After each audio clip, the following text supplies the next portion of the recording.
Anda sudah terlanjur mulai bisnis pakai duit riba dan pengen keluar dari riba tersebut. Kalau misalkan Anda pengen keluar dari riba tersebut, tonton video ini sampai selesai. Saya tahu Anda yang sekarang mungkin memutuskan untuk hijrah akan mengalami ujian yang sangat luar biasa setelahnya. Karena Allah menguji Anda dari segi keistiqomahan Anda dalam berhijrah itu sendiri. Ingat, hijrah itu mudah, yang gak mudah itu adalah istiqomahnya. Tapi satu keyakinan yang harus Anda yakini bahwa ketika Anda berhijrah, ada di sana yang Allah sudah siapkan rezeki yang luas dan jalan keluar yang besar yang mungkin tidak pernah Anda duga sebelumnya. Wa may yuhajir fi sabilillah yajid fil ardi muragaman katsira wa sa'a. Itu dalilnya surat An-Nisa ayat 100. Tapi sekali lagi tidak hanya sekedar omongan ataupun katakanlah ceramah atau mungkin sekedar ayat yang Anda butuhkan gitu ya. Kang, kasih saya jalan gimana caranya keluar dari permasalahan ini. Oke teman-teman semua, kalau saya diminta oleh Anda untuk bercerita atau mungkin memberikan sebuah saran ataupun masukan, ada beberapa yang ingin saya kasih saran buat Anda. Nomor satu, kalau nggak semua, bertaubatlah pada Allah. Ini nomor satu. Jadi bertaubatlah pada Allah. Setiap manusia terhalang rezekinya karena dosa yang diperbuatnya. Ketika Anda sudah menyadari bahwa ternyata apa yang sudah Anda lakukan kemarin adalah sebuah kesalahan besar, dosa besar, maka bertaubatlah. Bagaimana cara bertaubatnya? Mengakui kesalahan-kesalahan yang sudah pernah Anda buat, berdoa setiap hari gitu ya, sholat taubat tiap malam, banyak-banyak istighfar. Faqultu astaghfiru rabbakum innahu kana ghaffara yursilis samaa 'alaikum midrara wa yumdidkum bi amwali wa bani wa yaj'al lakum jannat wa yaj'al lakum anhara. Jadi ketika kita banyak-banyak istighfar, insyaallah nanti Allah akan kasih jalan berupa rezeki yang juga nantinya datang dari arah yang tidak disangka-sangka. Bagaimana dalam surat At-Tolak, "Wa may yattaqillaha yaj'al lahu makhraja wa yarzuqhu min haitsu la yahtasib."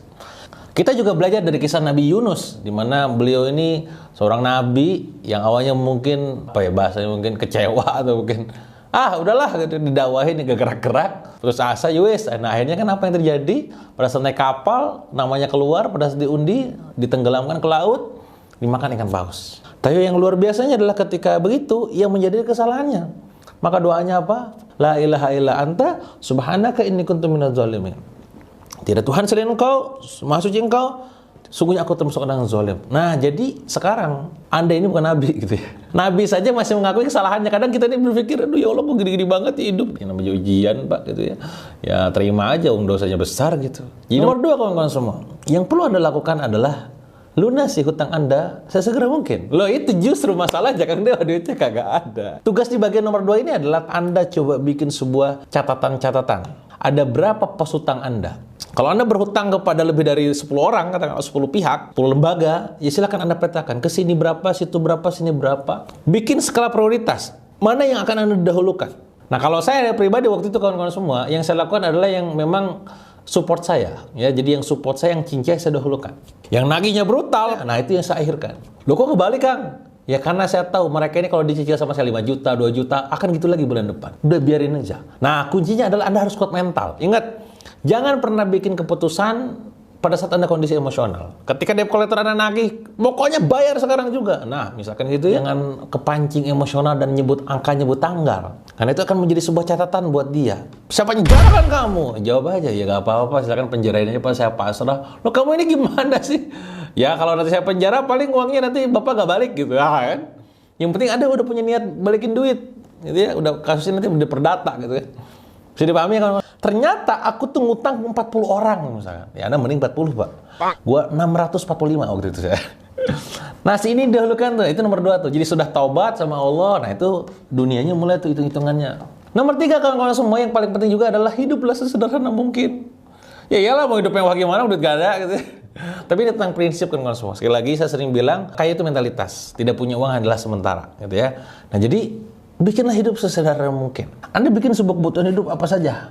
Makan berapa, minum berapa, kebutuhan listrik segala macam berapa. Berapapun income Anda, katakanlah Anda nanti diuji dengan kelapangan berupa income besar, 100 juta tiba-tiba, jangan gaya hidupnya dinaikin. Cukup segitu doang. Ini poin nomor 3. Jadi hiduplah sesederhana mungkin. Jangan selebor baru dapat duit langsung foya-foya. Jangan banyak gaya, banyak tekanan biasanya. Rumus fisikanya kan begitu. P sama dengan F bagi A gitu ya. Yang kayak begitu ya. Pokoknya adalah hidup sesederhana mungkin. Orang lain ngomongin Anda kere, miskin, gak punya duit, katro, sakar mereka. Si penting Anda lunas utangnya nanti. Ingat, ini bagian dari laundry-nya Allah ke Anda, gitu kan? Terima saja sudah. Kalau Anda dicaci maki, dilecehkan, dikucilkan, terima talen. Itu nomor 3. Empat, kawan-kawan semua, Anda harus mulai bersedekah di saat susah. Ini rada aneh ini ya. Ada yang nanya gini ke saya, Kang, mana yang harus saya dulukan? Bayar utang atau bersedekah? Kalau ditanya lebih dahulu ya utang. Tapi bukan berarti Anda gak bersedekah. Jangan sampai hanya gara-gara Anda melunasi utang, Anda gak bersedekah, alibi, gak punya duit gitu. Jadi kalau Anda punya penghasilan 1 juta misalkan, ya bisa jadi nanti 800.000 bayar utang, 200.000-nya sedekah. Kan gitu ya, bisa diatur. Jadi silakan mulai biasakan sedekah saat susah. Saran saya, sedekahnya kapan? Sedekah pagi aja kalau memang Anda belum banyak. Jadi dalam sebulan itu 30 hari dibikin budget.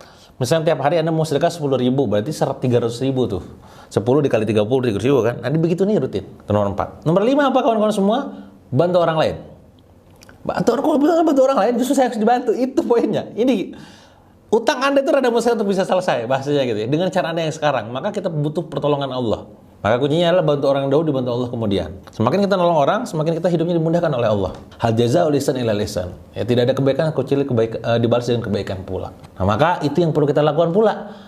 Kang, kan saya gak ada duit. Anda bisa bantu dengan keilmuan Anda. Anda bisa bantu dengan tenaga Anda, dengan network Anda, dengan jaringan Anda. Itu yang bisa Anda lakukan. Nomor 6, apa yang bisa Anda lakukan? Kalau Anda masih punya aset, silakan jual aset Anda. Biar kata orang menganggap Anda miskin, sekali lagi, biar kata orang menganggap Anda bangkrut, emang bangkrut, ya. Jual aja semuanya. Saya waktu itu jual rumah, jual alat kantor, KB hilang semua. Jual semua asetnya pokoknya. Demi apa? Demi lunas hutang. Sampai nanti dalam kondisi apa? Ya Allah, aset gue udah keluar semua. Ya udah, itu titik terkerenya Anda berarti. Nah, baru nomor 7 adalah apa? Perbanyak income Anda sebanyak-banyaknya. Ingat, ikhtiar itu adalah bagian dari upaya Anda untuk mendapatkan uang. Tapi ingat, rezeki itu didapatkan bukan hanya dari ikhtiar. Poinnya itu. Uang didapatkan dengan cara bekerja, ikhtiar. Ikhtiarnya apa? Bekerja, berbisnis, berdagang, itu uang. Tapi rezeki itu didapatkan dari apa? Dari amal soleh. Makanya kenapa 7 tips saya barusan, itu nomor sekian itu rata-rata berkaitan dengan amal soleh.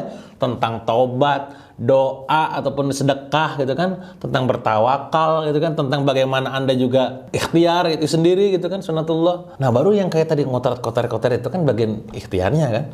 Nah, maka silakan ini lakukan untuk Anda pribadi. Nah, semoga ketika ini Anda lakukan, utang Anda nanti bisa cepat selesai.